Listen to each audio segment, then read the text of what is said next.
क्या 75 सालों का लक्ष्य हमने पाया? क्या बाबा साहब डॉक्टर भीमराव अंबेडकर के सपनों का भारत बन पाया? क्या इस भारत में शोषितों को, अनुसूचित जाति को, अनुसूचित जनजाति को, माइनॉरिटीज को, बैकवर्ड को, पिछड़ा वर्ग को उनके वो अधिकार मिले हैं जो आज तक मिलने चाहिए थे? क्या संविधान के directive principle of state policy equal pay for equal work मिला? क्या संविधान के अंदर जो रिजर्वेशन की पॉलिसीज है वो लागू हुई? ऐसे अमृत से तो हमें जय दे दो, वो ज्यादा अच्छा है। 60 सालों तक जो तिरंगा नहीं फहरा पाए अपने मुख्यालय पे, वो हमें अगर आज देशभक्ति सिखा रहे हैं तो थू है आपकी ऐसी देशभक्ति पर। एक लड़की का बलात्कार होता है तो आप बलात्कारियों के पक्ष में खड़े होते हैं। आप तो वो लोग हैं जो पार्लियामेंट पे जाकर संविधान को जलाते हैं, और आप वो लोग हैं जब देशभक्ति की बात आती है तो देशभक्ति से पहले आप अपनी जाति की बात करते हैं, अपने धर्म की बात करते हैं, और जब देशभक्ति की बात आती है तो आप अपने आप को देशभक्त नहीं होते। आप भारत से पैसा लपेटते हो, यहाँ से समेटते हो, और हमारा पैसा ले जाके आप विदेशों में राज करते हो। हमें प्रोफाइल चेंज करने की कोई जरूरत नहीं है। हम आपकी तरह अंधभक्त नहीं है जो आपके कहने से थाली बजा देंगे और आपके कहने से जूता बजा देंगे। तो हम वो लोग नहीं है। हम वो लोग हैं जिन्हें अपनी देशभक्ति दिखाने के लिए किसी डीपी चेंज करने की जरूरत नहीं है। रिजर्वेशन के प्रावधान नहीं मिलेंगे, भूखे को रोटी नहीं मिलेगी, और हिंदू मुस्लिम की जब तक आप बात करोगे तो आपके द्वारा आजादी की जो परिभाषा तय की गई है वो परिभाषा हमारे लिए नहीं है। हम माफीवीर की औलादे नहीं है। हम वो लोग हैं जिन्हें आपसे देशभक्ति सीखने की जरूरत नहीं है। आप 52 साल तक, और ऐसा है आप 52 साल तक अपने मुख्यालय पर झंडा नहीं फहरा पाए, तो सबसे पहले जो आरएसएस प्रमुख है वो आपके चैनल के माध्यम से या मेन स्ट्रीम मीडिया के माध्यम से बता दे कि उन्हें 52 साल तक तिरंगे से नफरत क्यों थी। अगर आप ये सोचते हैं कि आपके डीपी लगाने से हम आजाद हो जाएंगे, तो नहीं होंगे। हम अपने हकों के लिए लड़ते रहेंगे, संवैधानिक तरीकों से लड़ते रहेंगे, और लड़ते रहे हैं। तिरंगा पहुंचाने से पहले अगर हर घर रोजगार और हर घर राशन और हर घर शिक्षा और हर घर मेडिकल अगर सुविधाएं पहुंच जाती तो हम भी मोदी जी के आभारी होते। और हम आभारी होते कि आज़ादी का जो 75वां जो ये वर्षगांठ का जो ये ड्रामा कर रहे हैं, नोटंकी कर रहे हैं, उसमें भारत के हर नागरिक को उसकी जो सत्ता में भागीदारी, संसाधनों में भागीदारी मिलती तो काफ़ी अच्छा होता। तमाम लोग आंदोलन कर रहे हैं, उनके अधिकार नहीं मिल पा रहे हैं, निजीकरण हो रहा, तो ये कैसा महोत्सव मनाया जाए? देखिए, पता नहीं आजादी के महोत्सव से क्या घोषित करना चाहते हैं, क्योंकि आज भी अंधभक्त तो 2014 को ही कह रहे थे कि 2014 में ही आजादी आई है। दूसरी बात यह कि आप एक तरफ कहते हो आजादी का 75वां वर्षगांठ मना रहे हैं, अमृत महोत्सव बना रहे हैं, तो पहले आप और आपकी संस्था ये डिसाइड कर ले कि 2014 में भारत आजाद हुआ है या 1947 में भारत आजाद हुआ है। और जब ये डिसाइड हो जाए कि 2014 में आजादी मिली है या 1947 में आजादी मिली है, तब हम उसके आगे बात करेंगे। और बात यह करेंगे कि क्या 75 सालों का लक्ष्य हमने पाया? क्या बाबा साहब डॉक्टर भीमराव अंबेडकर के सपनों का भारत बन पाया?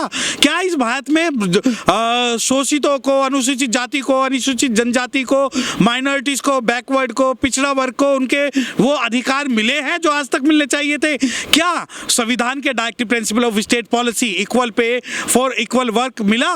क्या संविधान के अंदर जो रिजर्वेशन की पॉलिसीज है वो लागू हुई? क्या रोजगार की सभी जो जितनी भी स्कीम्स हैं वो धरातल पे आ पाई? लेकिन अगर आप सिर्फ तिरंगा फहराने को ये कहते हैं कि आजादी का अमृत महोत्सव है, तो हमें ऐसे अमृत महोत्सव की जरूरत नहीं है। ऐसे अमृत से तो हमें जय दे दो, वो ज्यादा अच्छा है। पर इनके तो तमाम लोग कहते हैं हमें 2014 में आजादी मिली है जब मोदी जी। हाँ, तो वही मैंने आपको बताया ना कि पहले तो आप डिसाइड कर लीजिए कि 2014 में भारत आजाद हुआ या 1947 में हुआ। और अगर आप 1947 का 75वां जो वर्षगांठ बना रहे हैं, आजादी का अमृत महोत्सव बना रहे हैं, तो अगर आपकी जो ईगो है वो इस बात से सेटिस्फाइड हो जाती है कि सिर्फ झंडा फहराने से हमारा पेट भर जाएगा, हमें रोजगार मिल जाएंगे, हमारा लिविंग स्टैंडर्ड ऊंचा हो जाएगा, तो हम भी आजादी का अमृत महोत्सव जो बनाएंगे। लोगों की देशभक्ति कम हो गई क्या? देखिए, मुझे पहले तो ये आप स्पष्ट कीजिए, आप लोगों से मतलब क्या है, किन लोगों को आप इंडिकेट करना चाहते हैं? हम भारत के नागरिक हैं, भारत का संविधान हमारा है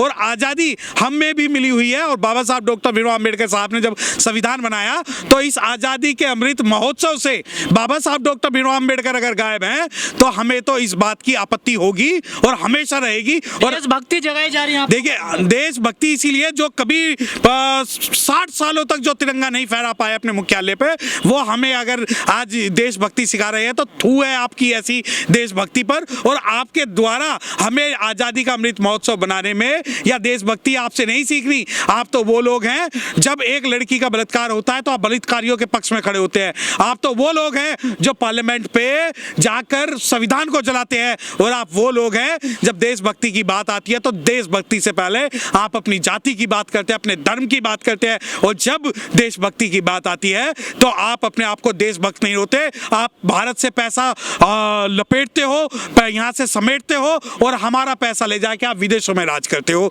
तो अगर आप हमें देशभक्ति सिखाओगे तो सबसे पहले आपको देशभक्ति की परिभाषा आपने डीपी चेंज की, मोदी जी कह रहे हैं प्रोफाइल चेंज कीजिए। देखिए हमें प्रोफाइल चेंज करने की कोई जरूरत नहीं है। हम आपकी तरह अंधभक्त नहीं है जो आपके कहने से थाली बजा देंगे और आपके कहने से जूता बजा देंगे। तो हम वो लोग नहीं है। हम वो लोग हैं जिन्हें अपनी देशभक्ति दिखाने के लिए किसी डीपी चेंज करने की जरूरत नहीं है। हम तो बाबा साहब डॉक्टर दिक्कत क्या है डीपी अगर चेंज कर लेंगे? आजादी का महोत्सव मनाया जा रहा है। देखिए मेरा समाज पे जब तक अत्याचार होगा, हमें रिजर्वेशन के प्रावधान नहीं मिलेंगे, भूखे को रोटी नहीं मिलेगी और हिंदू मुस्लिम की जब तक आप बात करोगे तो आपके द्वारा आजादी की जो परिभाषा तय की गई है वो परिभाषा हमारे लिए नहीं है। हम आजाद हैं लेकिन आज आपके द्वारा हम राजनीतिक गुलाम हैं। आज भी हमारे जो लोग हैं आप पार्लियामेंट तक नहीं पहुंचने दिया जाता। आज आप सुप्रीम कोर्ट की बात होती है तो हमारे सुप्रीम कोर्ट जजेस नहीं है, हाई कोर्ट जजेस नहीं है और आप कहते हो कि डीपी लगा के अपने आप को सेटिस्फाइड कर ले।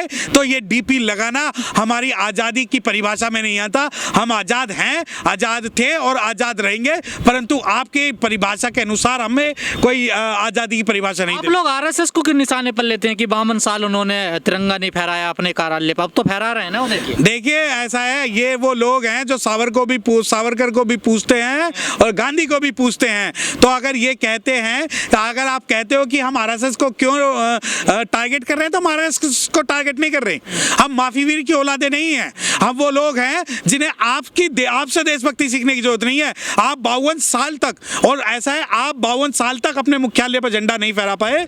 तो सबसे पहले जो आरएसएस प्रमुख है वो आपके चैनल के माध्यम से या मेन स्ट्रीम मीडिया के माध्यम से बता दे कि उन्हें 52 साल तक तिरंगे से नफरत क्यों थी, क्या कारण है कि वो 52। तो आज भी मोदी जी का कहना नहीं माना उन्होंने, अभी भी डीपी चेंज नहीं की है। देखिए वो क्यों करेंगे? उनके लिए तो जो तिरंगा है जिसको ये कहते हैं कि ये भारत का है, ये लोग तो कभी इन्होंने तो हमेशा जो है तिरंगे इन्होंने हमेशा तिरंगा का अपमान किया है और तिरंगे का अपमान ये करते रहे हैं। इनके लिए देशभक्ति सिर्फ इनकी व्यक्तिगत स्वार्थ है, उसके अलावा कुछ नहीं है। तो मोदी जी के कहने में नहीं चलती क्या आरएसएस? नहीं, कहना नहीं मानती क्या? कौन मोदी आरएसएस के लिए? आरएसएस के लिए कौन मोदी? आरएसएस के लिए तो एक विशेष वर्ग ही सर्वोच्च है और वो किसी को कुछ नहीं मानता। वो चाहे तो कल मोदी को बदल दे। उन्हें तो पता है कि उनकी ताकत क्या है। वो साम दाम दंड भेद से सरकार गिरा देते हैं। मकसद क्या है इस हर घर तिरंगे के पीछे? देखिए हर घर तिरंगे से लोग महंगाई की बात ना करें, रोजगार की बात ना करें, आरक्षण की बात ना करें, शिक्षा की बात ना करें, स्वास्थ्य की बात ना करें, कानून की बात ना करें, अपने हिस्सेदारी की बात ना करें, जल जंगल जमीन की बात ना करें और अच्छी सुख सुविधाओं की बात ना करें। सिर्फ यही है कि कोठी कुनबा को हाथ मत लगाइयो, घर बार सब तेरा ही है। जब वंचितों को, पिछड़े वर्ग को, अल्पसंख्यक को राजनीति में जब जाने की बात होगी तो ये राष्ट्रपति बनाकर नॉमिनल जो है उनका रिप्रेजेंटेशन तो दे देंगे, परंतु कोई भी चीफ सेक्रेटरी नहीं बनाएंगे, कोई भी प्रधानमंत्री नहीं बनाएंगे, चीफ जस्टिस ऑफ इंडिया नहीं बनाएंगे, chief justice of high court नहीं बनाएंगे, हमारे बिजनेसमैन तैयार नहीं करेंगे, हमारे जंगलों पे कब्जा करने के लिए आदिवासियों को मार देंगे। तो हमारे लिए जो आजादी का जो अमृत महोत्सव होगा उस दिन होगा जब हमें संसाधनों पर बराबर के लिए आजादी का अमृत महोत्सव नहीं है। नहीं, आजादी का हमारे लिए आजादी का अमृत महोत्सव इनकी परिभाषा के अनुसार नहीं है। हम तो आज भी देशभक्त हैं। बाबा साहब डॉक्टर भीमराव अम्बेडकर साहब ने कहा था वी आर इंडियन लास्टली और इंडियन फर्स्ट और इंडियन लास्टली। तो हमारे लिए जो आजादी की परिभाषा आपके द्वारा तय नहीं की जाएगी। हम चाहे गरीब हैं, हमारे संसाधनों पे चाहे आपका कब्जा है, हाँ आपने हमसे सब चीज छीनी हुई है, लेकिन आज भी हम जो है भारतवासी है और भारत के लिए हम अपना सब कुछ कुर्बान कह रहे हैं। आप हमें आजादी की, हमारी आजादी है, दूसरी तरफ मोदी जी को टारगेट भी कर रहे हैं आप। देखिए हम तो आजाद जो है, हमने क्या कहा कि आपकी परिभाषा के हिसाब से हमारी परिभाषा तय नहीं होगी। अगर आप ये सोचते हैं कि आपके डीपी लगाने से हम आज़ाद हो जाएंगे तो नहीं होंगे। हम अपने हकों के लिए लड़ते रहेंगे, संवैधानिक तरीकों से लड़ते रहेंगे और लड़ते रहे हैं। और हमें इस आज़ादी को, क्योंकि हम भारत के मूल निवासी हैं, भारत हमारा है और हमें इस भारत के अंदर जो है आज़ादी किसी से भी सीखने की जरूरत नहीं है।